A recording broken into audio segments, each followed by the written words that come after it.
All right, what's good, everybody? You're currently watching the sexiest panel alive in the universe. We have the sexiest panel in the entire universe on this channel right here to hang out. I promised you earlier. I guaranteed you. I'm slightly echoing, so you guys want to mute? All right.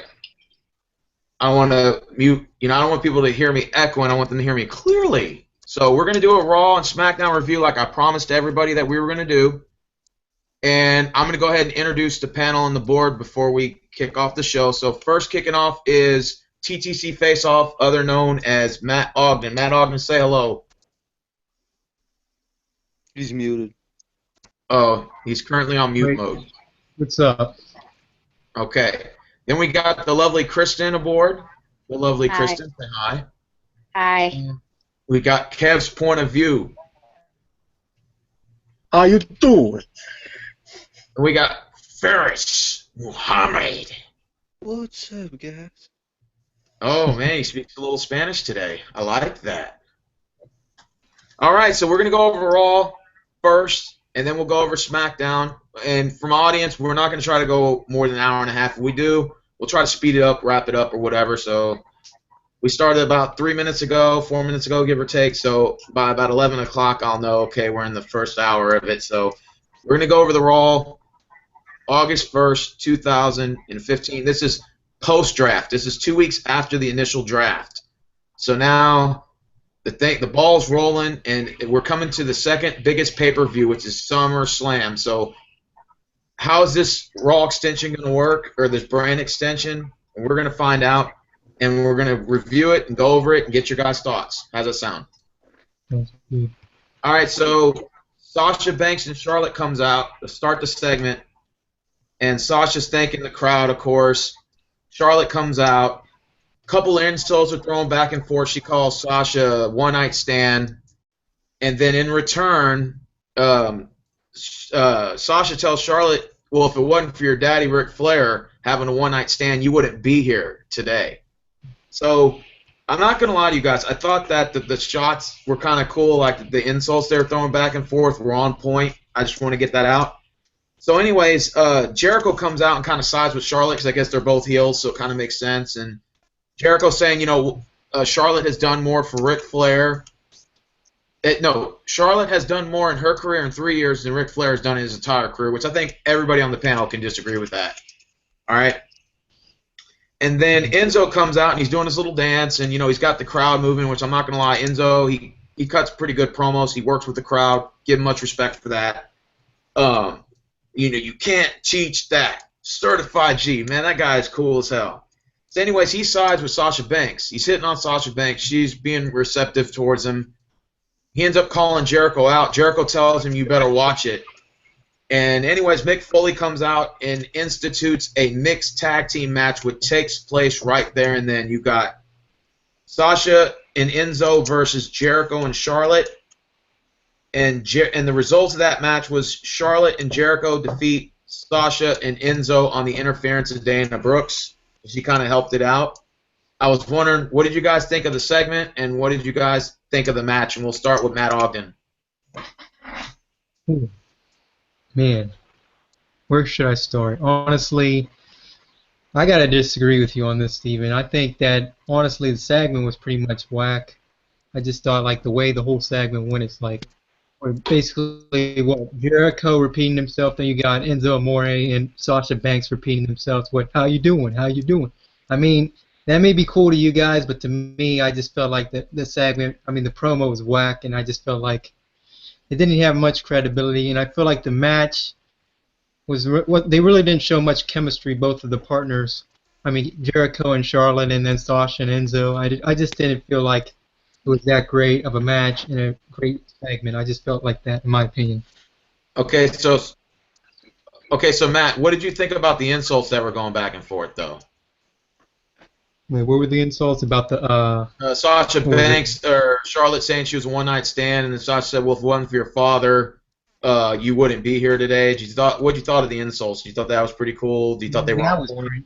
That was pretty cool, I guess. But, other than that, I can't say much about the whole insults and stuff. I guess that's the best thing they did, but, if that's the best thing they could put up together and just come out like I said, if they could come out repeating themselves, I mean, you're basically just saying like the same old shit like over and over again. It's like if that's impressive to you, I mean, it's not really much. Doesn't take much writing credibility to make that good. And so, as far as the match, you weren't too impressed by the match at all. No, I don't. I didn't really think it was that great. I mean, it was if I would say it'd probably be like average at best. If I would say. All right. So, thank you, Matt, for your opinion. So, Kristen, the question is for you. So, what did you think of the promo between Sasha and Charlotte leading before Jericho and Enzo came out? Did you thought that it was entertaining? Like, what were your whole thoughts of the insult bashing and all that? It wasn't that great. So you weren't too impressed with the whole Sasha Charlotte? Nope. What about when Enzo and Jericho came out? Did it make a difference? What? That was better. Okay. And so when Mick Foley introduced the mixed tag team match, what did you thought of the match? I think that was a good match for them to do. What do you give it out of 1 to 10? A 10. Okay, so you liked the match, you just didn't like the promos. Yeah. Fair enough. So, Kev, I don't know if you watched that match. What did you think of the segment? What did you think of the results of the match? Or the match in general? Well, you know something, Steven. I'm just kidding. Never mind. Honestly, the Charlotte and Sasha thing was kind of lagging. It was a little bit better when Jericho and Enzo comes in. Enzo's better on the mic, and I have to agree with Matt. I really didn't like the whole back and forth, how you doing, how you doing, how you doing, how you doing. It was annoying. The match was not really that good. I mean, you could tell that Charlotte and Jericho both didn't really mesh well together. And someone needs to tell Jericho to shave that fucking mustache off his face. I mean, good Lord. He looks like Y2's stash. I mean, honestly. And It's kind of that Adolf Hitler look / it doesn't work out look. yeah. So, honestly, I think this match could have been better. We all know that Charlotte and Sasha can go. Their SummerSlam match is going to be good. But I really don't understand what they're doing with Jericho. I mean, are you just putting him against Enzo, or what are you doing with Jericho? And that's the only thing I don't understand. It could go two ways, but I'll address it in a minute. I'm thinking it's either Enzo versus Jericho in a one-on-one match, or it's Sasha versus Charlotte. It's a rematch with both of them at ringside. That's what I'm thinking. Probably that, yeah. And the match could have been better. And what do you give it out of 1 to 10? 4. All right, so Ferris, we'll go on to you, man. What did you think about the Charlotte Sasha promo, and what did you think about the match and the overall results? I thought when Sasha and Charlotte were there, it was all right. Like for Divas, it was actually kind of a decent promo. But when Jericho and Enzo came, it was kind of random. It's like where these two came from. Like, where did they come from? They just randomly put them in this segment. I don't know. So Ferris, what did you think of the Jericho has this new thing going on where he's like quiet, quiet, quiet, quiet, quiet? It's pretty annoying, honestly. I mean, why is he wearing a scarf? And that The scarf y'all brought up earlier. I mean, I know it's PG and all, but can they still call people ass clowns and shit? What do you think of Enzo? Like, what do you think of his character? He's pretty good, but he kind of rambles on and on and on, you know? His promos are, like, really long. Kev's wearing the scarf, man. And the match was pretty below average, honestly. All right, now let me tell y'all what happened. This was the part I wanted to add in. Did y'all see the botch the ref made? The ref runs out and tries to hand the Divas or the women's title to Sasha, and Jericho had to remind him to give it back to Sasha Banks. Did y'all see that? Oh yeah. Yep. That's pretty funny. Dude, that shit was so fucking epic, man. Charlotte should have grabbed it and ran off with it. That would have been funny. All right, so now that we got that out of the way, let's go ahead and get on to the next part. Braun Strowman defeats some guy named Evan in a squash match, and I saw Tony, or what's his name? Tony whatever, or Saxton, or whatever? Brian Saxton. Brian Saxton, he's interviewing that jobber, and he's like, so what do you think of the match? And he's like, well, I'm just trying to win $1,000. He's like, I already getting $1,000, but if I win the match, I get $5,000. Yeah. That's great. We all knew typical squash match. I don't even know what to begin. This match is, you know, I understand you're trying to push Braun Strowman as like this big force, but don't you want to do it with a guy that's like almost equally his size? I know. What do you got? Don't you think, guys? Like a Mark Henry. I mean, they could have done something, but they're pretty much basically getting like local guys go up against them now. So let me ask you this, Christian. What do you think of the idea? And I noticed that WWE has been doing this lately, and I think I like it personally, but I want to get all you guys' opinion on this. I noticed they're interviewing wrestlers in the ring before the match, and I think that's pretty cool. What do y'all think? I like it. Yeah, it's good. Yeah. It kind of gives you like almost like a just moments before the match. It's kind of actually better than the promos they do before they enter the ring, actually. Because like last week, they did the interview with Roman Reigns when he lost. He's like, how do you feel about losing to Finn Balor? And they kind of did something like that outside at the end of the match, of the main event last week. Yeah. And they did the same thing on Smackdown, but we're not that far into it yet. I'll get into that in a minute. They did the same thing with Randy Orton after he got F5'd by Brock Lesnar. But anyways, we'll go ahead and get Braun Strowman wins in a squash match. I give it a 0. What do y'all want to rank that match? 0. Oh, God. If I could give it, I could say even worse than a 0. I would say probably negative 100. Because honestly, like if you're gonna say it's 0, that's giving it props too. I would go below that. But a squash match, like anyways, we knew what was gonna happen. Strowman was gonna come out and fucking dash the motherfucker up and stuff. And I just felt like it wasn't really. I mean, I see what they're trying to do. They're trying to build him up as like a tough guy and stuff, but you really can't do that. You got to really put him up against people like wrestlers, like I don't know, maybe like a Titus O'Neil or somebody. I like that.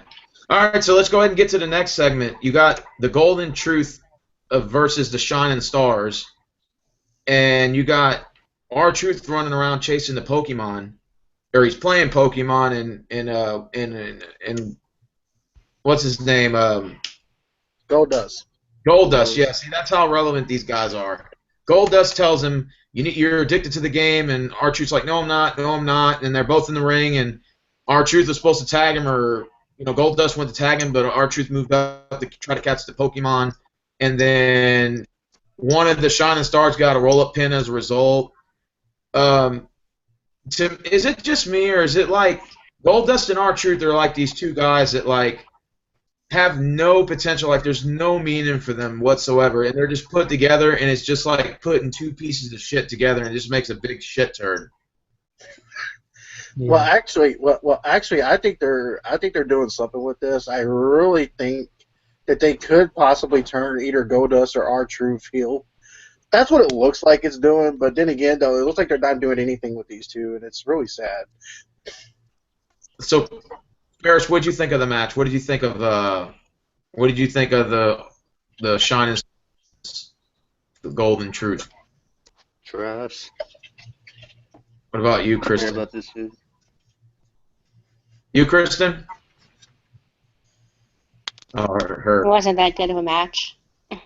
You weren't I didn't like entertained? TTC Yeah. Face-Off, what did you think of the match? Same. I'll pretty much say the same, but I'll add this. If this was like the Attitude Era, instead of being addicted to Pokemon Go, he'd be addicted to watching porn. Pretty much. If it was the Attitude Era, but me We're and all Paris figured discussed out that and earlier. shit. Like, Yeah, we were life. discussing- All he does is watch porn. And that would kind of make more sense, though. Yeah. It'd be better. Like, oh, catch a Pokemon, that's like something 10-year-olds do. All right, so we'll go ahead and go to the next segment. Seth Rollins and someone's echoing, just to let y'all know. Seth Rollins and Finn Balor segment. Rollins calls Balor a Hollywood remake, and he also said the Atlanta Braves suck because obviously they're in Atlanta, so all like the Atlanta Braves fans were freaking pissed. they started doing the tomahawk thing or whatever, and he said, just kill it, your team sucks. So I thought that was a pretty good job. Then Finn Balor, he kind of gets on the mic and he's like saying, everybody doubts me, and then I go to the top and I take it, I earn it. You were given everything, and they were just kind of just going back and forth, and that's pretty much was the end of the segment. What did you guys think of that segment, Aldo? Do you have any thoughts on it? We'll start with Kev's point of view. It's actually a really good promo back and forth. I'm looking forward to the match between these two. I think it's going to be the show stealer at SummerSlam. I mean, I've kept up with NXT. Finn Balor is legit. The demon part of him is going to be coming out at the pay-per-view. And I think it's going to be a really good match. It's a really good back and forth. And you know what else Seth Rollins should have said? He should have said the Falcons suck, too. In my opinion. So Ferris, are you looking forward to that SummerSlam match? Finn Balor versus Seth Rollins, and who do you think is going to win? Seth Rollins. Okay. It's definitely better. It's definitely better than Reigns versus Rollins again. Oh yeah. So Kristen, what did you think of the Finn Balor Seth Rollins segment, and do you think this is going to? Do you think their promos are selling for the pay-per-view? Do you think it's going to be a good match at SummerSlam?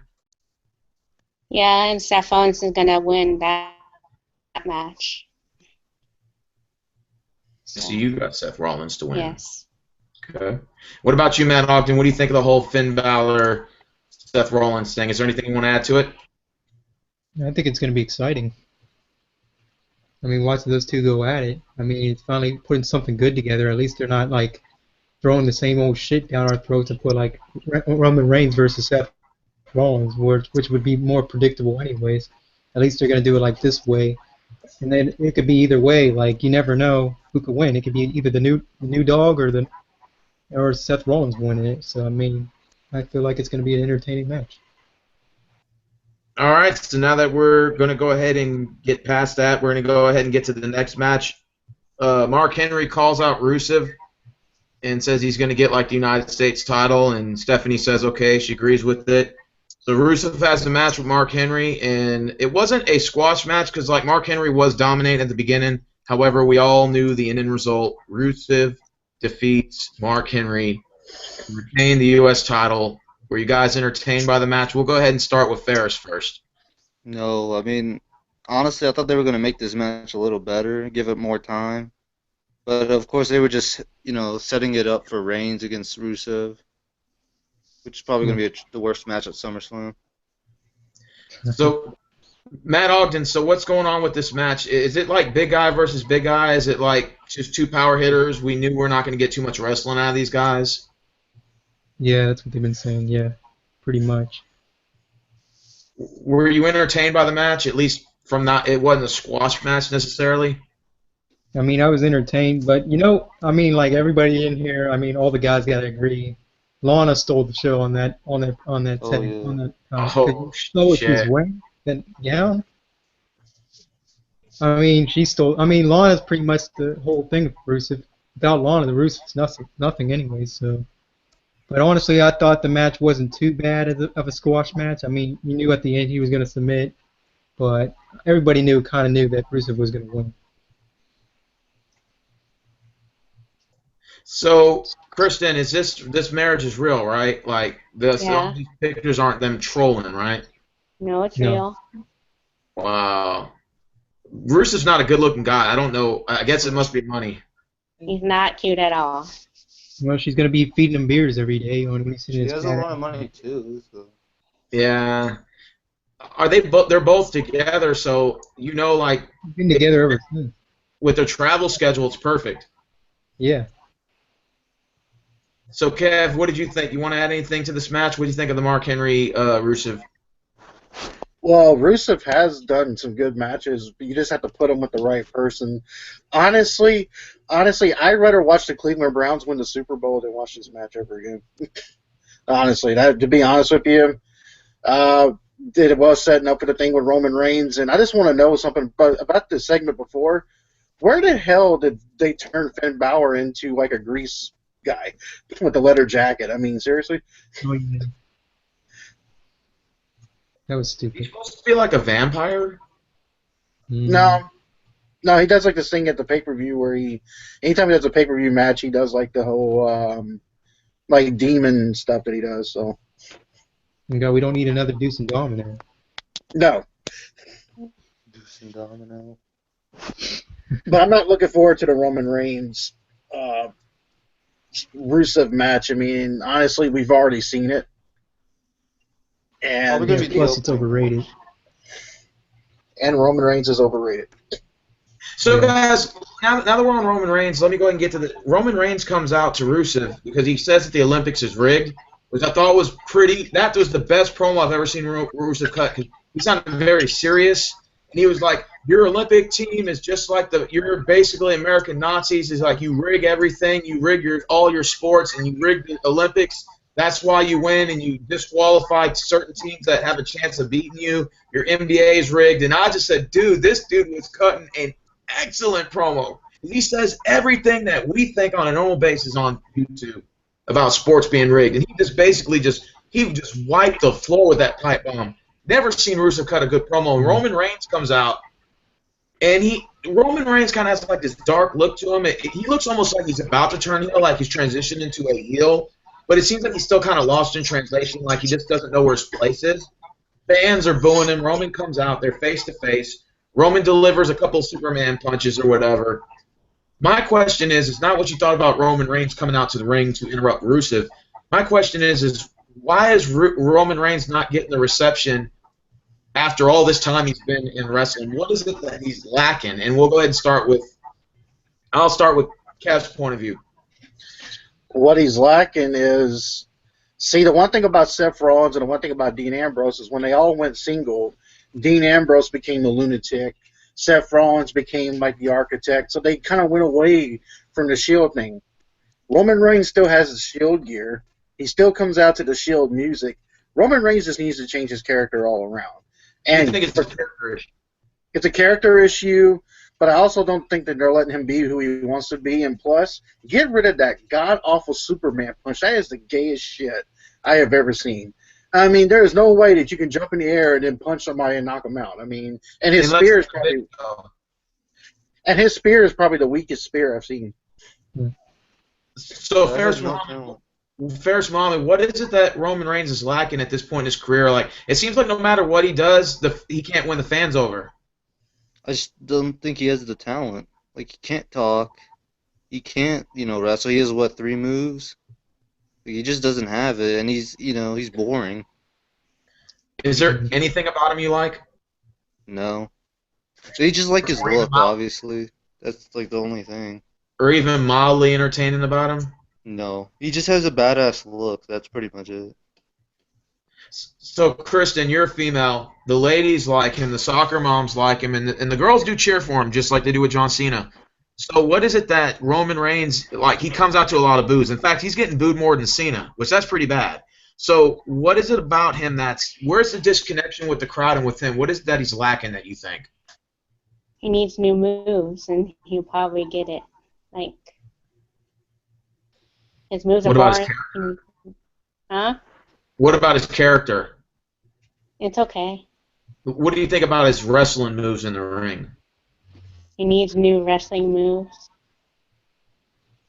What do you think of his mic skills? Not that great. Okay. Matt Ogden, is there anything you want to add? Like, what is it about? What do you think it will take for Roman Reigns to finally get some people cheering? Will him turning heel even work? Because it seems like he's kind of heelish now, and it seems like it's not working, and it's like they're kind of testing the waters, making him a little more darker, and seeing where it goes. And they're like, oh, okay, well, if they get a good reception, we'll turn him heel. But it seems like they really don't know what to do with his character. Like, is turning him heel going to work? Honestly, I don't even think turning heel will work. But honestly, I feel like he should either he tries to work on his mic skills or they should assign him a manager, like Paul Heyman and Brock Lesnar. Paul Heyman cuts good promos for Brock Lesnar. They could find a right manager for Roman Reigns, and he would cut a promo. I feel like that would build him up as a heel even greater, because he was pretty much the weak point of the Shield, because the real reason why when they wanted to do the Shield, though, CM Punk actually assigned Chris Heroes to do be the other person and have Dean Ambrose and Seth Rollins, but they ended up going with Roman Reigns, and now they're kind of regretting it because now since they split it up, he's not really done much. I mean, if you go back to his times, as a Shield member, I mean, he really didn't say much anyways because he relied on Dean Ambrose and Seth Rollins.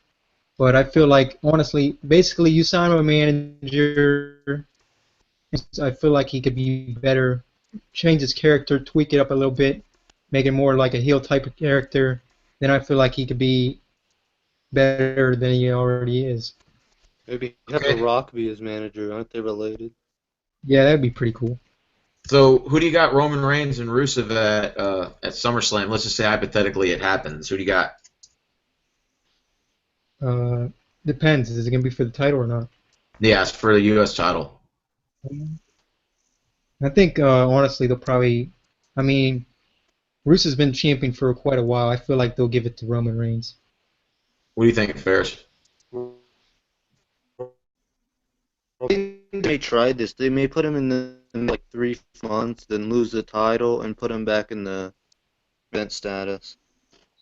Well, they did it with Cena. I mean, Cena beat Rusev at WrestleMania. It's kind of like Cena. Roman Reigns is kind of like the next Cena anyway. So I mean, it kind of feels like it's just a repeat, only with a different wrestler. I mean, I'd rather have him in the mid card than main event. Well, that's his punishment though for failing the drug test. Doing steroids, yeah. Yeah, I mean, he came out. I mean, I don't know if you guys noticed, but he came out looking bigger than ever. Yeah, he did. Yeah, he did. That was the steroids. That wasn't him. So, Yeah. Kristen, who do you got? Rusev and Roman Reigns at SummerSlam for the belt for the U.S. title. Reset. Oh, got a monkey wrench in there. What about you, Kev? I think they're still going to punish Roman Reigns. I actually am going to go with Rusev, but I don't think Rusev. I think they'll win by like disqualification or something. I don't know if they'll make him put out the acolyte because they want to still keep Roman Reigns strong in some sense. Guys, so we'll go ahead and go to the next segment. You got Darren Young with Bob Backlund as his manager. Has a match against Titus O'Neil. These guys were former primetime players, which I'm always wondering why they broke this tag team up. Like they were the coolest thing since Crime Time, but more of like a kid-friendly person, and they killed it. Yeah. And Titus O'Neil defeats Darren Young with the roll-up pin. You know, I understand that they're trying to like give these guys some kind of like singles competition, but I think they work better as a tag team. And I feel like Bob Backlund's really not helping Darren Young become relevant. I don't know, like. What did you guys get off with this match? And we'll start with Matt Ogden. Honestly, I felt like the match was okay, but the way it ended, what happened after that wasn't. I guess he did Titus O'Neil get involved or just hit or push or shove Backlund. Then after that, Darren Young. I mean, it seems like he's just kind of like the whole coach thing seems kind of weird. But if this was like really like being that Darren Young is gay. I mean, it would be kind of funny though if they would have signed Pat Patterson to be his manager, because he's gay.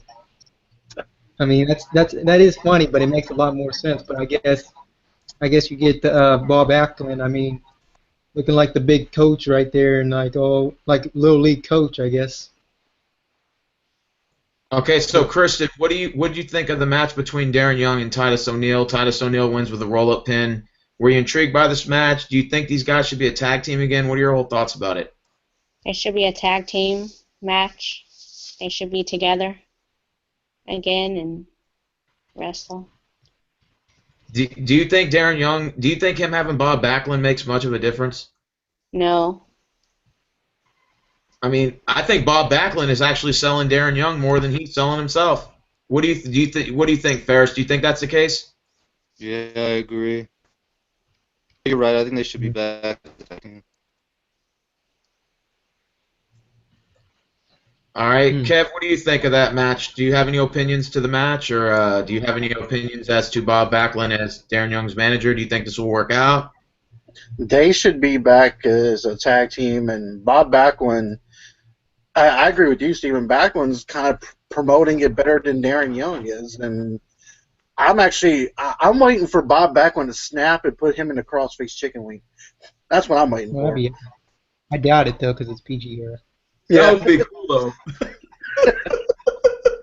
Like it's like kind of like an attitude era type or ruthless aggression era, maybe. Yeah. I think he would just do like some kind of like thing where like shove him or slap him or something. That's what I feel. All right, so we'll go to the next matchup, guys. It's Maya's Jack defeats Ariel Monroe in a squash match. I don't know who Ariel Monroe is. Maybe you guys watch NXT more than I do.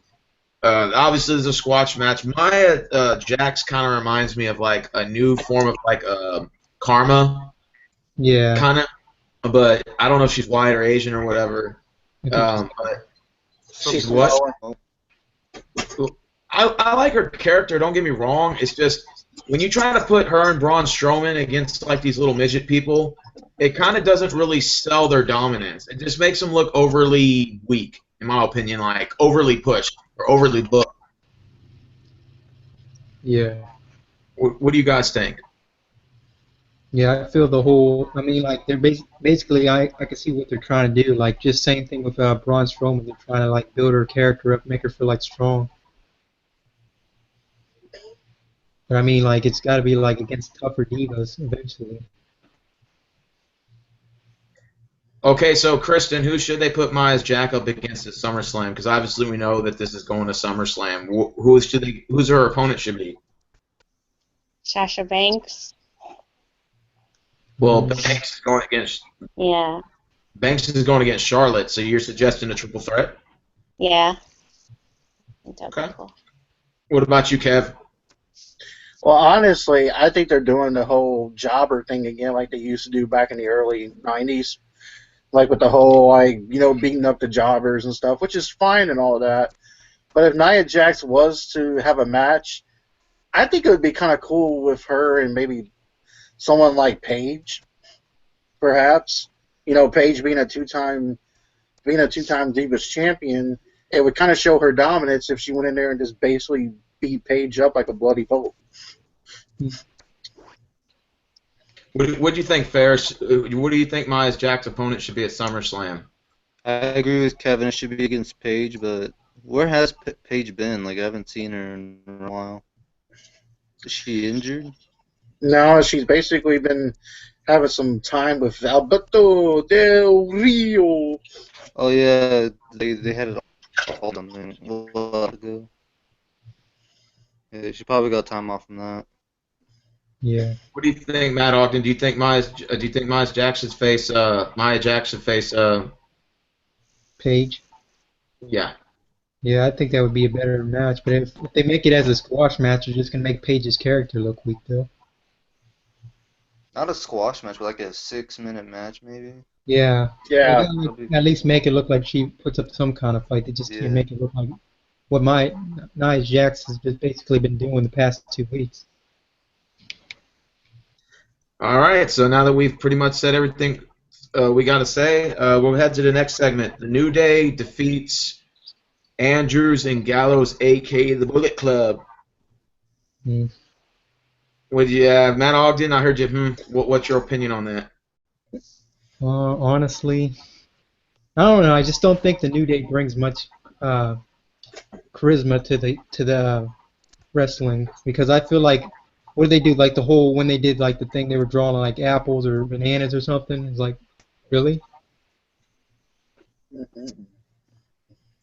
I mean, what was the whole point of that? And then and they just they went by what was it, like a roll up or something? Yeah. And then all of a sudden, out of nowhere comes the Club basically jumping them, and then what was it? Xavier Woods comes down and just gets jumped, and New Day gets beat up. I feel like, honestly, I just feel like the New Day's. If you looked at the last week's promo when they did that little promo and they're like, "What's your name, Sonny Boy?" "Oh, what's your name?" "Oh, Sonny Boy." "So your name is Sonny Boy." I mean, like, how is that entertaining? I mean, it feels like the way it's like it is. It's basically going down to the PG era thing. Well, And basically running them, basically like they're little kids or something. Like we're watching like a you'd kid's see on- program. what, Ferris? It's like shit you'd see on Hey, Ferris, you're Yes, sir. breaking up. Well, guys, you know what I think about this whole ordeal? Do you remember when Santano Morella, whatever his name was, that little Italian guy that would run around and act like a complete idiot in the ring? Do you remember when he was beefing with the core and he came out and he was like, well, if you're the core, then I'm the apple, and he put the apple on the screen and H letter meant something, and it was like a cheesy fucking fruit promo thing that they pulled. I think that's kind of where they got that from. So, Kristen, what did you think overall about the New Day defeating Andrews and Gallows? Do you like New Day? What's your thoughts on New Day? Do you like Andrews and Gallows? I mean, like, what do you think of them? I agree with that one guy that was talking about the New Day. Oh, yeah. I agree with him. So, Kristen, what do you think of the New Day? I don't like them. They're no promo stuff. I understand they're kind of a little childish, but, sometimes they can be a little bit funny. Yeah. I think when they were bad guys, just a little bit. I think they were a little bit better when they were bad guys, but not as much, but a little bit better. Yeah. So, Ferris, what do you think? Like, what do you think of the New Day?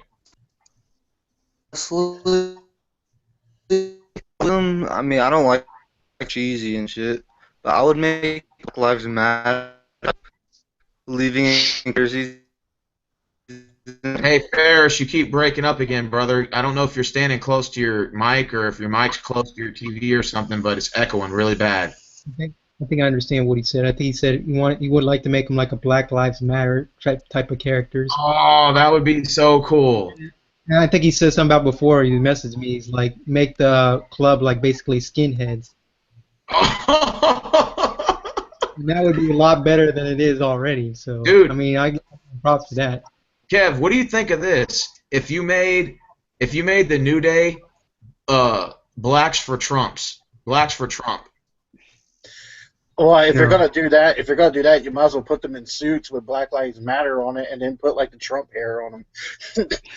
Yeah, but you can't do one or the other though. It's like, I mean, it kind of doesn't make any sense because the Black Lives Matter is pretty much for the Democratic side. So you would either have to do one or the other. You're basically being a hypocrite then if you're like saying, oh, I'm for Black Lives, but I'm also for Trump. Well, that's why you make the New Day Trump, because that would make them hated, What, so just say like they're Black Lives Matter and just have people hate them for that and then no, it just seems kind of weird. They're not part of Black Lives Matter. They're part of Donald Trump's group. No, it just doesn't. I mean, I can see what you're trying to do. I mean, but I feel like the whole Black Lives Matter thing, they should just do that separate and just like eliminate the Trump thing. Oh, that'd be cool. And it makes more sense too, because then they're going up against this whatever the club. If they were skinheads, it wouldn't make any sense, kind of in a way. All right. So we'll go ahead and move on from this segment. I think everybody's pretty much said they had to say. The next match is Antonio Cesaro versus the man I hate the most, Sheamus. Well, Cesaro defeats Sheamus, so allegedly Cesaro's supposed to get like some sort of heavyweight title shot later on. I don't know when. They didn't exactly say how. But I guess he's the new #1 contender because that's what basically they were saying, and that's what Mick Foley was telling him. So, what are your guys' thoughts about Cesaro in general, and do you think he should get a push? I mean, do you think they just don't know what to do with him? And we'll go ahead and start off with that.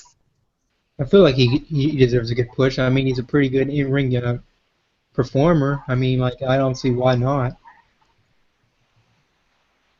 Did you like the Sheamus match where he defeated Sheamus? Were you okay with the victor? Yeah, I was okay with that. Who's the winner again? Was Cesaro, right? Cesaro, yeah.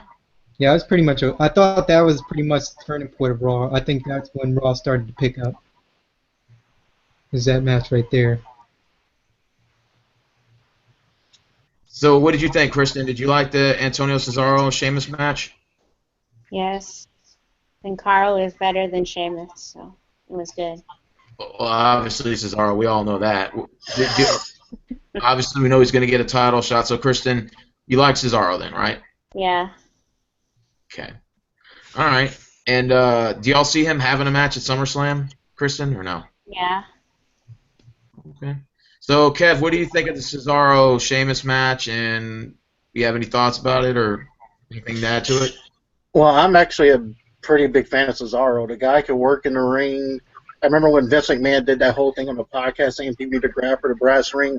I don't know how much more Cesaro can do. He's over with the crowd. The guy can work. And I'm just kind of basically looking at it like, he deserves to have a title shot. As a matter of fact, I would have put him on SmackDown. That would have been me. Yeah. So, Ferris, what'd you think of Cesaro? What I think of his character or the match? Both. I thought the match was solid, and I really think they should push Cesaro. Like you said, I like his character. He's a great wrestler. Like, I think they should push him and probably, give him a title shot at the next Raw pay-per-view.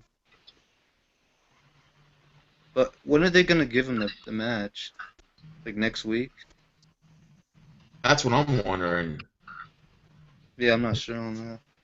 But it's gonna probably be Sheamus and Cesaro at SummerSlam, like the pre-match show or whatever they call that. Yeah. That's what I'm guessing. All right, so check this out. This shocked the shit out of me. All right, I'm kind of echoing, so somebody else may have to press the mute button. Okay.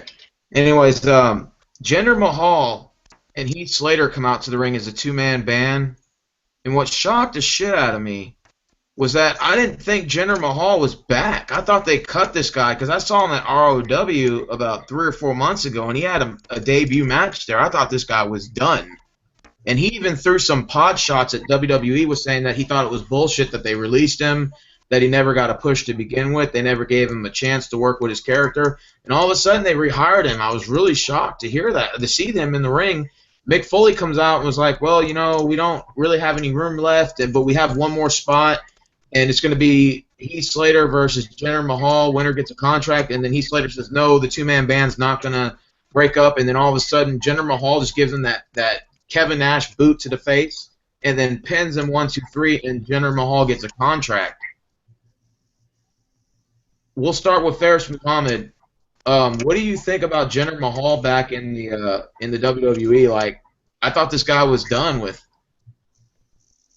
Yeah, I agree, but I don't really have much opinion on it because he was really never relevant.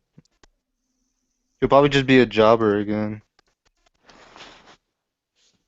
All right, so Kev, you want to weigh in on it? What do you think about Jinder Mahal? Do you think he should have got a contract over Heath Slater? It really doesn't matter. Both of them suck anyways, but I will say this about your Kevin Nash thing. At least Jinder Mahal didn't pull a quad. He didn't tear a quad. So Kevin Nash did? he didn't Kevin Nash quad it. So, Kristen, what do you think about seeing Jinder Mahal back? Do you remember him? Yeah, I don't like neither of them. So Yeah, I saw. Kristen, how me and you we go to the private wrestling indies shows here in Houston. That's how I met you. I met her going to an indie show, and we've been to Booker T's ROW. And Jinder Mahal got a contract. Diamond Dallas Page signed him that night. He had an opening match and won the opening match of the night. And I said, "Damn, that's Jinder Mahal." They kind of were pushing him like Muhammad Hassan back in 2005. They were kind of giving him that terrorist gimmick. And I said, man, that's kind of cool because, that's pretty cool, And then I never saw the guy again, and I'm like, oh, I guess he got fired. And then WWE kind of picked him up. Mm-hmm. So do you like Heath Slater? Yay, nay? Neither. Okay, so you don't really care if either one of those guys got a contract. So, Matt Ogden, what do you think of Jinder Mahal getting a contract and then, what's his name, Heath Slater just kind of not being hired? I mean, what do you think of that? Well, honestly, I feel like if Jinder Mahal's going to win, I feel like basically it's like either way, what's the writers going to write for? I mean, like, they got to really give him a good character or else he's not going to go through with fans. I feel like basically, like Ferris said, he's going to be like basically made as a jobber. He's not going to be like a big threat to anybody. I mean, like pretty much everybody who's a jobber, but that's pretty much about it. And I feel like, honestly, Heath Slater, he could have potential, but like I said, it always comes down to the writers. I mean, the writers always give. I mean, like some of these characters they give to these wrestlers, it's like they have a lot of potential, it seems, but they just give them all this. I mean, they give them this character, and it's like they're not going to portray that character rightly. I mean, they got to give them something they know they can fall back on. Now, Matt, I can't hear you. I just want to let you know when you talk, it's kind of staticky on your line. So I'm just letting you know. All right. Okay, stop now. What would you say? Oh, start it up again. I just it basically comes down to the writers. I mean, basically, if you're not going to give Jinder Mahal a good character, and basically he's played the same way. If he would have won the match, they both got a lot. I mean, they seem like they got potential, but it's like they're not going to give him a good enough character to be decent. All right, so we'll go ahead and move on. The last match of the night before it cut to the end of the main event promo was Seth Rollins defeats Sami Zayn. Do you guys have anything you want to add to that? He said he was going to make an example out of Sami Zayn. He said that to Finn Balor. It was a pretty good match. Oh yeah. Yeah, that was another. I mean, I think that was probably the best match on the card that day, because like the way they both fought each other, and then plus Seth Rollins did guarantee on his promise that he was going to beat Sami Zayn. So I mean, like, and plus it wouldn't make any sense if he would have lost to Sami Zayn anyways, because then that would have made him look weaker. So you had to make him look stronger to go into SummerSlam for the Universal title. So what do you think? What do you think, Christian? Do you agree with what Matt said? Do you with the match? Do you like the match between Seth Rollins and Sami Zayn? That was the best match on Raw. Okay, yeah, we all know Sami Zayn's a good in-ring worker, and we know Seth Rollins can do it too. So, Kev, what are your thoughts on the match, and what are your thoughts on Sami Zayn in particular? Do you like his character? I like his character. I think they need to do something with it. I mean, like, he needs to stop wearing that old grandpa-looking hat. That's the one thing I will say about that. But the match is good. I mean, both guys know how to work in the ring. Sami Zayn, I think, would be a really good United States champion. I really do. Yeah. All right, so now that we're past that, we pretty much said everything we had to say. The final segment, Paul Heyman comes out. And I'll just let you know I'm echoing, so I might have to have two people mute. That's all. Okay. Paul Heyman comes out, cuts a promo, and he's basically talking crap about Randy Orton, and he was saying that Brock Lesnar's going to kick your ass at SummerSlam. I thought that was funny. We all know Paul Heyman can sell a promo. I mean, he can go out there by himself and sell his own self more than he can sell Brock Lesnar any more than he's doing now. So we all know that. Paul Heyman is excellent promoter. One thing is Paul Heyman's always good at is promotion. That's how he sold ECW. So anyways, to make a long story much shorter or longer, he said there's no way. He said the only thing you got going for you, Randy Orton, is that RKO, and which I agreed to that, and I said that Randy Orton was overrated. I already said this guy, his promos are born, his character persona is born. He's born as a face. The Viper heel, he's okay, but other than his RKO out of nowhere, this guy's a bust, in my opinion. Like, he's past his prime. But, of course, they say nowadays it's what you do in the past dictates where you are presently. And that's why Randy Orton's gets more chances than some of these mid-carders. But anyways, Randy Orton comes out of nowhere, and he RKOs Brock Lesnar. And he runs in the Raptors, and security comes out. But here's the part that confused me the worst. Do you guys think that it made Brock Lesnar look weak? And I'm going to go ahead and start with Ferris Muhammad. I don't think it does, honestly. I think they were just setting it up for, on Smackdown where Brock Lesnar came and attacked him. I think they were just pretty much setting up for that. I mean, you saw Brock Lesnar. He got right back up after he got RKO'd. It's not like he was knocked out or anything. I'm honestly to see how this feud goes, because Randy Orton, honestly, I think he's better than what he was before he got injured. He's more entertaining, but that's just me. So what do you think, Kev's point of view? What did you thought about that whole segment? Well, we all know Paul Heyman can be a genius when he comes out there. I thought it was really cool, but I knew it was setting up something, especially when he sat there and said, "There is no way you can hit Brock Lesnar with the RKO." And as soon as Lesnar turned around, he hit him with the RKO. And my only problem was that Lesnar really didn't sell it. He kind of basically like laid there for like a few minutes. He only laid there for a little bit, and then got right back up like nothing was going on. But I agree with Muhammad. I actually like the way Randy Orton is now. He's been a little bit more entertaining since coming back. So, Matt Ogden, what do you think of it? Well, I mean, like I can see when you said to make his character look weaker, but I mean, I feel like they honestly didn't because they're trying to sell the fight. Because if they just basically make Randy Orton look weak, basically they're gonna make Brock Lesnar come in looking strong, and they're just basically gonna make it like a match when Brock Lesnar had against Cena at SummerSlam.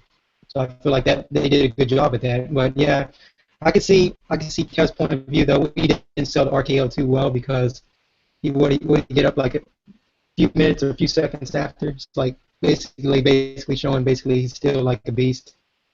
I mean, he could have been down like a few more minutes or something, basically to sell it. But I mean, like honestly, I felt like the promo was good though, and plus with Paul Heyman.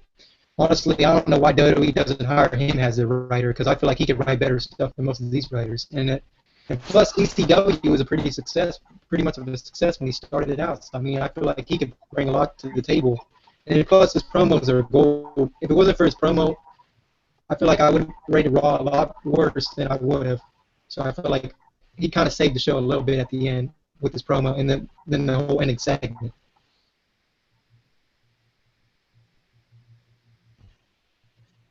Okay, so that we pretty much said everything Yeah. we pretty much said everything we had to say about Raw. So we're gonna go ahead and end the show off here. What did you guys overall think of the show? You had to give it a 1 to 10 from start to finish. So you're saying rate it from 1 to 10? Yeah, 10 being the best, 1 being the worst, 5 being in the middle. I would say probably because of the promo and a few great matches like the Seth Rollins and Zayn and Cesaro fight. I'll give it a 6, I guess. Okay. You, Kev? Maybe a 6.5. Ferris?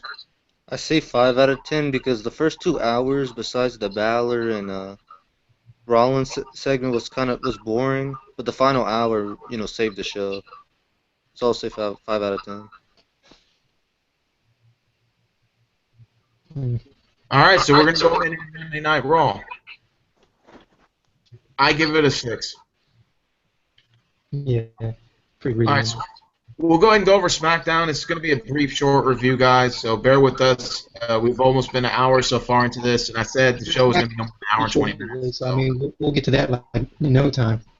All right, so SmackDown, August 2nd, which was today, and it's in Nashville, which is the hometown of Kev's Point of View. Yeah. Yep.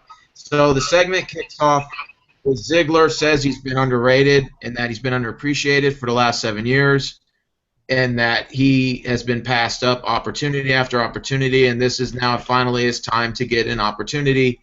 And then all of a sudden, Ambrose was already out before that, but Ambrose said, no, you don't. And Ziggler tells him, I'm going to kick your ass at SummerSlam, and I'm going to take that title. Now, I'm not going to lie, Ziggler, for the first time in a while, sold his promo pretty well, I felt. He came off very, believable, and he came off very aggressive. I felt like it sold, his match, his promo for his match, or leading up to his match, the build.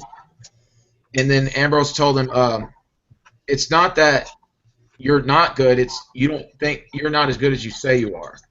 And I felt like, ooh, took a jab at him. And then all of a sudden, Bray Wyatt comes out. Lights go off. Bray Wyatt comes out, does his sister Abigail, and then basically Bray Wyatt issues a challenge for the #1 contender spot. And I thought it was an automatic match, but then later on, Ziggler demanded the match, and then Daniel Bryan said, "Dude, you already got a guaranteed match at SummerSlam." He's like, "No, people don't believe me that think that I don't deserve this match. Please give me this match with Wyatt." And he said, "Okay, fine, you got it." And Shane agreed. So, what did you guys think about Ziggler's promo? Did he sell his character? Because we all know that he doesn't have good mic work. Did he sell his character? We'll start with Ferris. Honestly, I like the promo. pretty good, shockingly. I mean, what they were portraying him, his character, that no one believes in him and all that. I like that more than the Dolph Ziggler who comes in there and just shakes his ass. Shit like that. So yeah, it's more like you like the more seriousness from him. Yeah, yeah, not that fruity ass shit he was doing. So what did you think, Kev's point of view on the whole Oh, you were obviously didn't watch it, but what do you think about Ziggler pulling a promo, being aggressive, and telling Ambrose, "I'm going to kick your ass" at SummerSlam? Well, it's about time they show a little bit. This is a good promo from what I did see of it. I did see a little bit of it before I left. I just don't understand what the hell they're doing with Bray Wyatt. I mean, you basically bring Bray Wyatt in there, and we all know at the end of the show what happens. Ziggler still keeps it. But, I mean, they've given Ziggler a chance after chance. And either WWE either screws it up or Ziggler gets injured. So my question is, can you trust Ziggler to carry the WWE Championship? That would be the biggest question.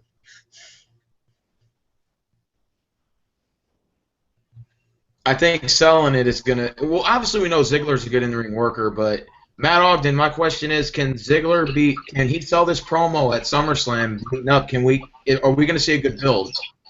No, I think we're going to see a great build. I feel like the whole process of it all, I feel like they're going to build him up as a threat. Because, like, they had him beat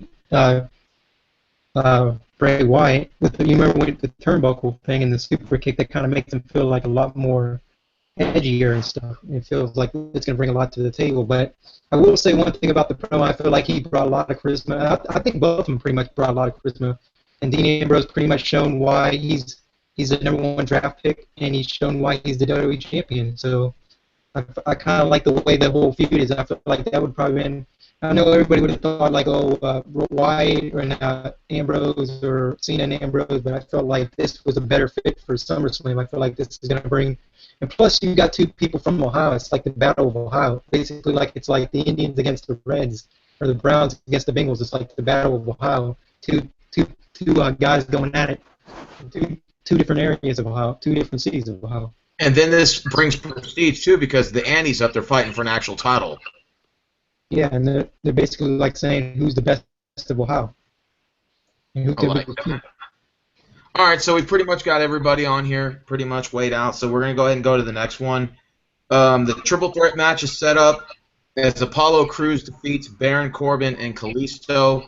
Setting up the match for SummerSlam, The Miz versus Apollo Crews. We'll start with Matt Ogden. What do you think of that? Apollo Crews and The Miz at SummerSlam. What do you think about the triple threat match? Honestly, I didn't like the triple threat match, but I like the way they booked it to give it to Apollo Crews, because honestly, Baron Corbin and Miz, two heels going at it, don't make sense.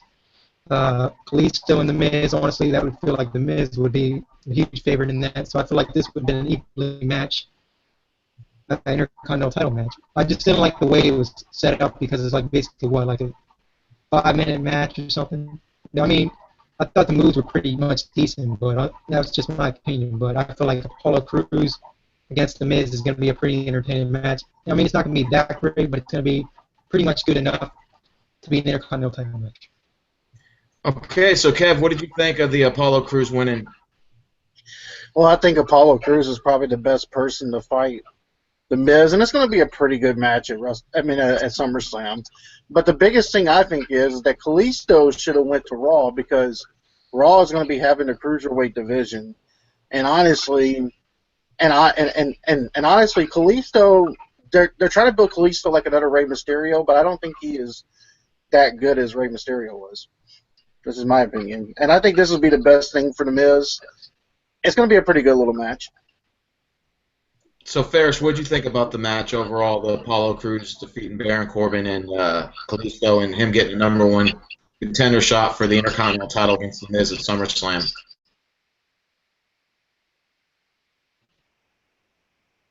You there, Ferris? He's having some mic problems. Okay, that's fine. I guess he'll log back on. We'll go ahead and someone's echoing. Is it me? Yeah, I think so. Hello? You sound better there. Okay. I guess till Ferris comes on, we'll go ahead and move on to the next segment. Eva Marie was supposed to have a match with Becky Lynch, but she gets on the turnbuckle, and then all of a sudden she comes down and hurts her leg. I don't know if she was faking it or if it was for real, but they said they couldn't continue the contest. What were your thoughts of that, Kev? It was Like, probably a nice. It was probably a nice little fake stage, but it really doesn't show anything for Eva Marie. Now, if any of y'all have watched NXT, Eva Marie has slightly improved, but to be honest with you, let's face it, she's just there to be a pretty face. That's really all it is. I mean, she's got a cool entrance. Don't get me wrong, but honestly, she's nowhere near Becky Lynch or Sasha Banks or Charlotte or Bayley material. No way. Matt, what'd you think of that whole Marie segment? Yeah, honestly, I don't think that was real. I think it was scripted. I feel like they were just basically like, well, pretty much if they put her in there, it's like she's gonna botch moves anyway. So, but honestly, like most guys would probably say, I know a lot of people would probably think this, but I think E. Marie would be better in fucking porn than fucking wrestling. So, Kristen, what happened with the Eva Marie segment where she was supposed to have a match with Becky Lynch? Was that staged for her to like pretend like she was hurt, or was she really hurt? I think it was staged. She wasn't really hurt. She just didn't want to wrestle in the match. What is WWE thinking about booking her like this? I mean, like, it's already bad enough she can't cut promos and she barely can wrestle. I mean, why are they booking her this way? I mean, it's not selling her character. Just like you said, she's just a pretty little face, and they want her on camera. That's pretty much the only reason why they have her. I mean, they're not having her because of her athleticism or anything in the ring. They're just having her basically because she's a pretty little face. Makes no sense. I mean, you got other divas in the ring that have the same look, but they can actually wrestle. Well, that's how the WWE has been now, it seems. I mean, like, if I was them, I would have let her go a long time ago because she's not good for business in the ring. I mean, if honestly, I think Eva Marie could be a good talent in WWE, but not as a wrestler. But I feel like she could be used as like a manager, like a valet. And I think that would have been better fit because, like, if you put Dolph Ziggler as a heel and have her as his manager, I think that would be a better fit than her wrestling. I agree. So we'll go ahead and go on to the next segment. American Alpha makes their debut against the Vaughn Villains, and they ended up defeating the Vaughn Villains. Now, obviously, the crowd wasn't really receptive towards the match, but they liked the high-flying moves like the double kick and the double clothesline, and I think that one from the turnbuckle that one guy did, I can't remember his name, but obviously they're selling their moves. The match didn't really sell, but what disappointed me the most was I thought Shelton Benjamin was supposed to make a debut today, and I thought he was, like rumors was, he was supposed to team up with American Alpha. So what did you guys think of the match as American Alpha defeats the Vaughn Villains? We'll go with Matt.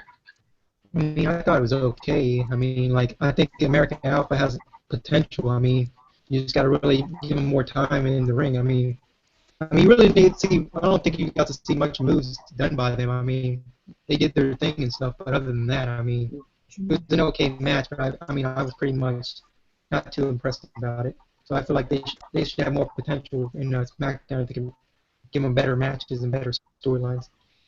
So, Christian, what did you think of the American Alpha makes their debut and defeats the Vaughn Villains? What did you think of it, the It match? was good. It was good. I have to see more of them wrestle in the future. Okay. What about you, Kev? What did you think of the American Alpha makes their debut and defeats the Vaughn Villains? Do you like this tag team group? Do you think they'll work well together? Do you see them? I like Jordan and Gable. I've watched them on NXT. They're a very good tag team. They remind me of Shelton Benjamin and Charlie Haas, but a little bit more better. And I think I think what would be kind of cool is if you bring Charlie Haas and Shelton Benjamin back together, have them two feud, have those two tag teams feud with each other.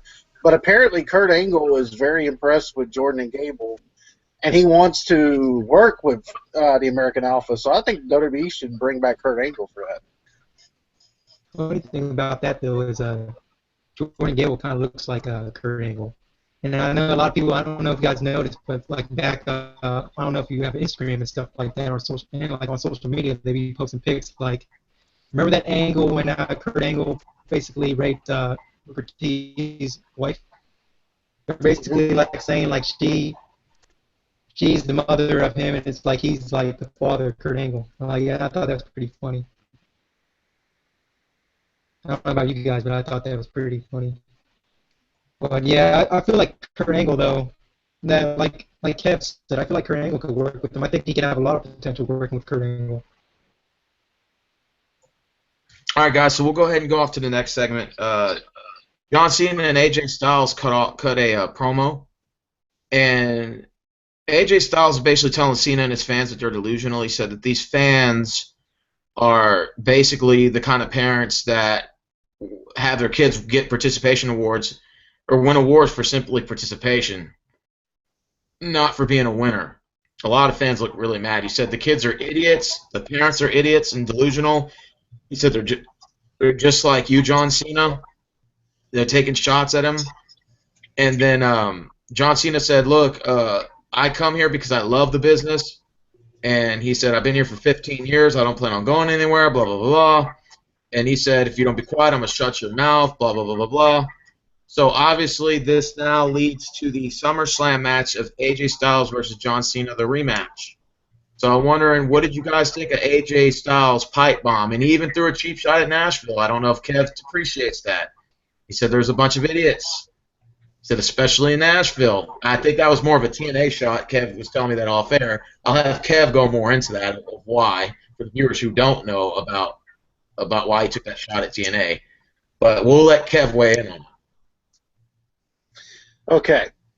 Actually, he has a point. There are some people here in Nashville who are fucking stupid and idiots. I'm not gonna lie. I mean, there are some really, but then again, that's any city. But I like AJ Styles' tone. I think he's gotten better on the mic since he's turned heel. This has been a good feud, actually. I have to admit, it's been a pretty good feud between him and Cena. Now, the one thing is, the reason why he make the shots about Nashville is because he was in TNA for most of his career. He was the flagship. He was the workhorse of TNA. TNA did not want to pay him money when he had that contract, and he was supposed to be re-signed, but they were giving him a low-ball offer. And then before he signed with WWE, another offer again, with another low-blow offer. And that's the reason why AJ Styles basically did a big fuck you to Nashville, because TNA's office is here in Nashville. And if Steven knows this, they're in a fucking warehouse now. A warehouse, so there you go. Yeah, I mean, I like the whole way AJ Styles was though. I mean, like, he's a lot better with WWE because they could use him better. Plus, TNA is going down the drain anyways, so. Yeah, what do you guys think about that promo that was said about AJ Styles about having a soccer mom hairstyle? Yeah, I thought that was pretty entertaining. But I feel like, honestly, I feel like everything he was saying about John Cena was pretty much the truth. Now, I hope that's a sign, maybe, possibly, that Cena possibly turns heel, because we've been seeing the same old Cena for what, 12 years now? Probably about that, yeah. Pretty much 10 years, 12 years, something like that. But I'm gonna give credit to Ferris for this, but he was talking to me about how they would book his character. I feel like me and Ferris pretty much agree with this. We feel like they should make his character like the puppet master gimmick. Basically, like, oh, I made you all dance for so many years, like 10 years, and I made you do all this stuff, and you all believed in me and all that stuff. That would be the perfect heel turn, because he'd be like a puppet master. Basically, like, I'm coming out, he's like making people dance and stuff. I think, Ferris, I don't know what you said, but didn't you say something about, like, you should change the "You Can't See Me" to something else? What was it? Damn, I forgot. You said something. It was like something to do with dancing. Damn it, what was it?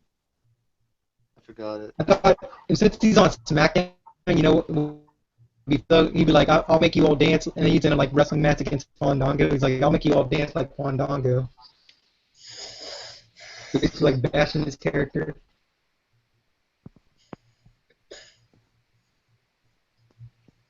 Let me ask you.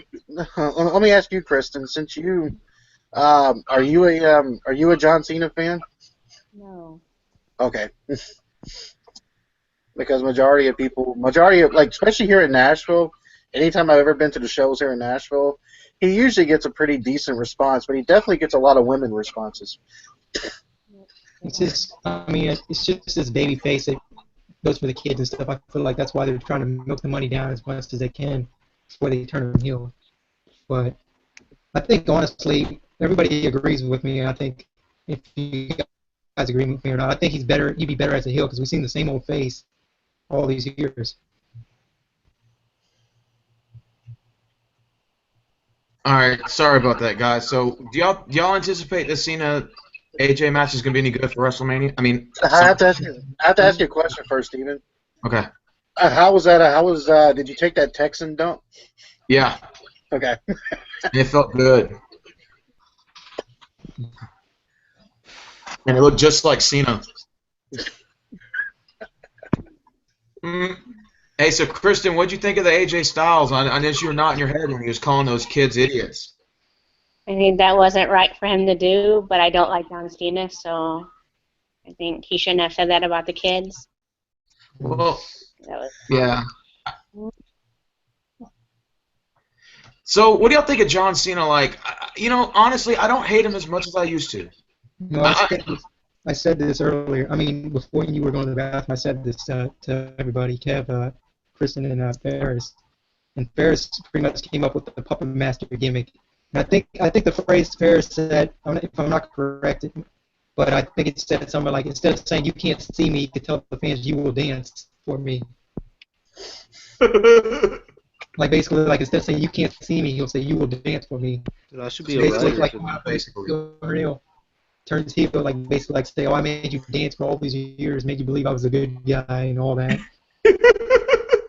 But like that to me would make a good John Cena character because like he seems like the type of person who can pull that off because he seems like that type of person who's like really active and he seems like something like who would do that. Because I don't know if you saw, but it seems something like similar to the thing like he was trolling about Hillary Clinton when he was wearing the wig.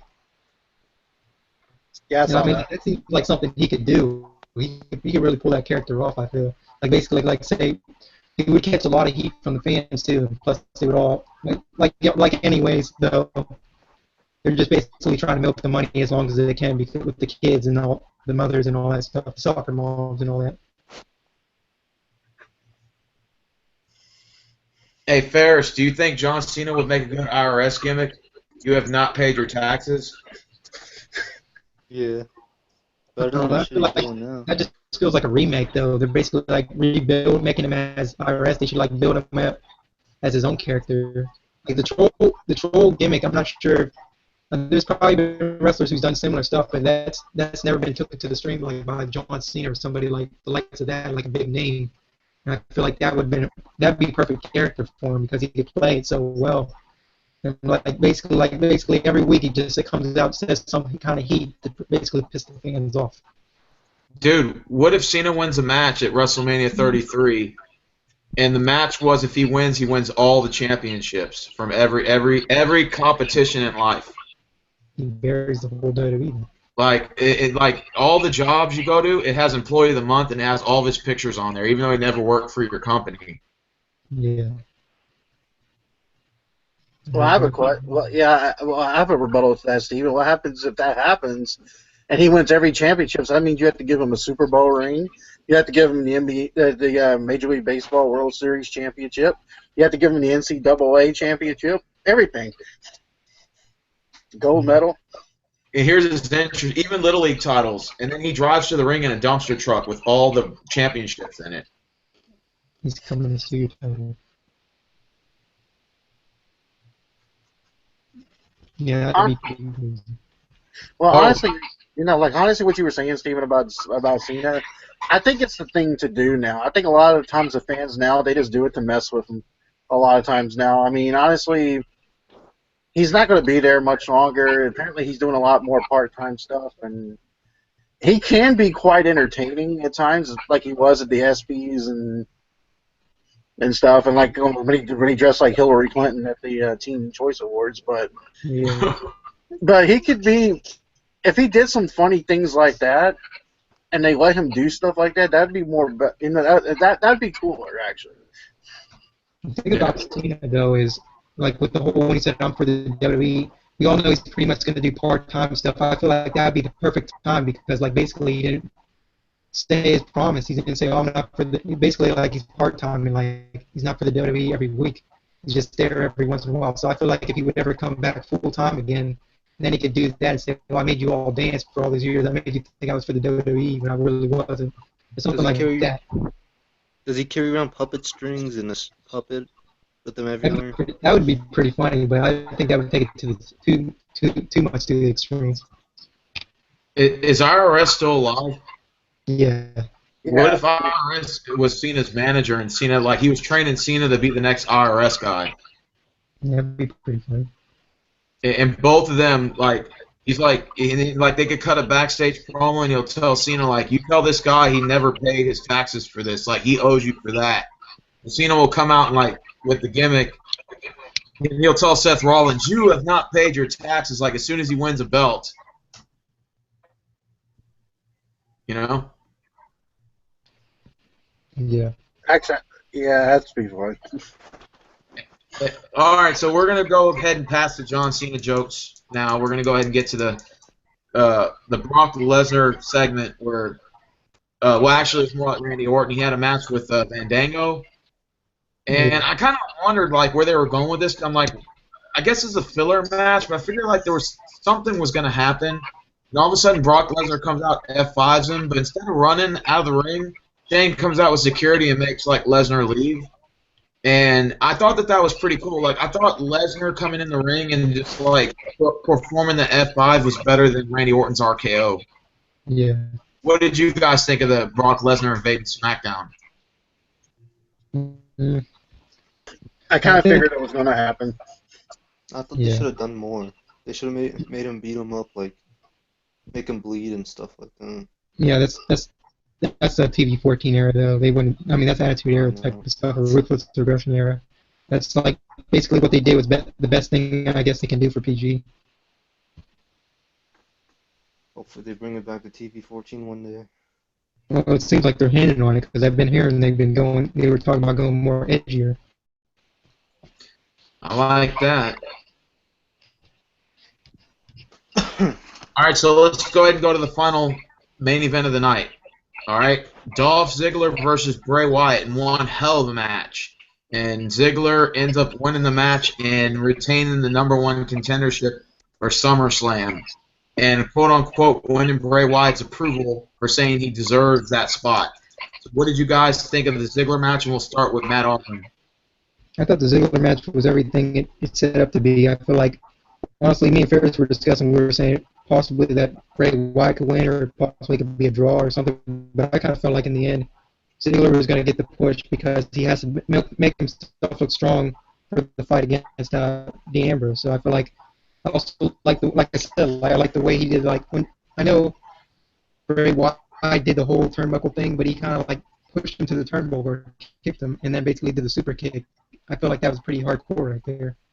And I feel like that was pretty good for him to do, like to build his character up, and then also you go on with the end like with who was it Eric Rowan or something coming out. Yeah, it was Eric Rowan. Yeah, Eric Rowan coming out, and then them jumping and like. I feel like that part right there, that was basically to build it up to like what's going to happen on next week, because they'll probably have like a tag team match because all four of them were going at it. So I mean, plus it's also kind of making Bray Wyatt's character look a little bit stronger too at the same time. So Ferris, you want to add anything to it? What do you think? Did Dolph Ziggler sell his character? I think so, yeah. But when was the last time they did that turnbuckle shit? No, that was so long ago. Yeah, that was strange. Like, really? They I bring think it it was back? probably like, I'm not sure if I'm not correct. It's probably around like 2009 or 10. Wow. I'm not sure. So Chris, what did you think of the match? It was good. You liked It was it? a match. Yes. So, What about you, Kev? Did you watch the final match, Kev, or the Ziggler Wyatt match? No, I did not. Actually, I actually heard about the match, but it sounds pretty good. They did the same that they needed to do with Ziggler. They have to make Ziggler look strong against Dean Ambrose. I'm really looking forward to Dean Ambrose and Ziggler match. I really am. So am I. Who do you guys got to win that match? Mm, Ambrose. yeah, I'll give it to Ambrose. I mean, I feel like it wouldn't make any sense for Ambrose to lose the title now. So I feel like they'll give it to Ambrose. And plus, he's kind of hinting at like a heel turn in a way. Yeah, he was. Yeah, Yep. I noticed that. Dude, if it went TV-14, Dean Ambrose's gimmick would thrive. I'm telling you. Yeah. Is that lunatic? Yeah. The next Mick Foley, maybe. I don't know.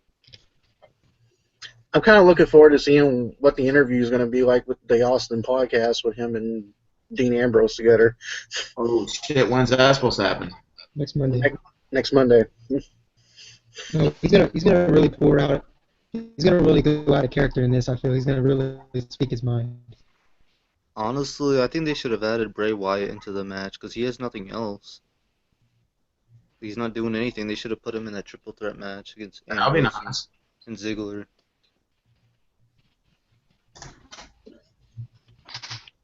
Like, what are they That would doing be with nice. him? So okay, so overall, what do y'all give SmackDown? I know Kev didn't really watch much of it, so if he just wants to throw a number out, that's fine. But what do you guys give SmackDown a 1 to 10? We'll start with Ferris. 4 out of 10. Okay. Kristen? 10. 10 out of 10. Okay, and Ferris. I mean, not Ferris, Matt. Honestly, like I gotta say, I'm a big SmackDown guy. I feel like SmackDown's gonna be the better brand because they got the better roster and all. But I gotta give the edge to Raw this time. I feel like SmackDown was a little bit worse than Raw. Like the Eva So I feel like I'll Marie. give it I'll give it a 5 out of 10. I guess. Just because the promos and basically the match and the Brock Lesnar basically helped build it up to be 5. So, Kristen, what show do you think sold better this week, SmackDown or Raw? SmackDown. Okay. All right, because like last week, a lot of the YWC members were saying that Raw did better than SmackDown. I don't know if y'all feel that way, but that's what they were saying. Raw did better last week. Yeah, that's right. Okay, so we all agreed this week that Raw had the edge again. I thought SmackDown. I'm saying SmackDown had the edge last week. I feel like Raw has the edge this week. I feel like it's going to be a back and forth battle. Yeah. Because they're going to make it interesting. Because like you can't have one run away with it. And I'm kind of pissed off that SmackDown wasn't doing it just so they could like not make it a one-way race. If that makes sense. Yeah. All right. Well, that's pretty much it. We're going to go ahead and wrap it up since we're going on an hour and 20 minutes now officially. So we're going to go ahead and wrap it up. We're also going to do the pay-per-view for SummerSlam. So if you guys want to do that on a Friday, I think it'll be like August 19th, or we can do it on a Saturday. We'll just do a breakdown of all the matches, kind of same sense. But I was thinking we can either do this twice a week on a Monday and Tuesday and do each show separately if y'all guys want, or if you want, we can just wait till Tuesday and review both shows that Wednesday. What do y'all think would be better for y'all? I think it's better just to wait. I mean, like, I think it's better to just do on a Tuesday, basically, so we can just have the whole point of view. Okay. Because, like, you're basically doing cool. two shows at once. I mean, like, not to mention on the months where we're doing 2 pay-per-views, then we got to do 3 shows a week. So yeah, we'll every Tuesday, guys, tune in to our TTC Face-Off. I'm gonna upload this to mine. I don't know if Kevin wants to upload it to his, but we'll do the same thing, and and if anybody else wants to come on the show, we'll make sure to include y'all next time. Again, we got more open spots as they come, and some people on this panel may not be able to do it next week. So some people may have stuff they got to do, and that's fine. It's life, part of life. But anyways, I'm happy to get this podcast going because I also want to do NFL talk too, and some other things going, some other projects, and I want you guys to be a part of that because I want our channels to prosper in subs and views, and I said that earlier on my video earlier. And so anyways, overall, I think SmackDown did I think maybe Raw was slightly better this week, but I think SmackDown was better last week, so I think it's even now. But on the pay-per-view, we'll probably do Saturday or Friday of that week. The pay-per-view is for SummerSlam. So we're gonna go ahead and close it off. It's the sexiest man alive, Matt Ogden, Kristen, Kev's point of view, and Ferris, and we're officially signing off.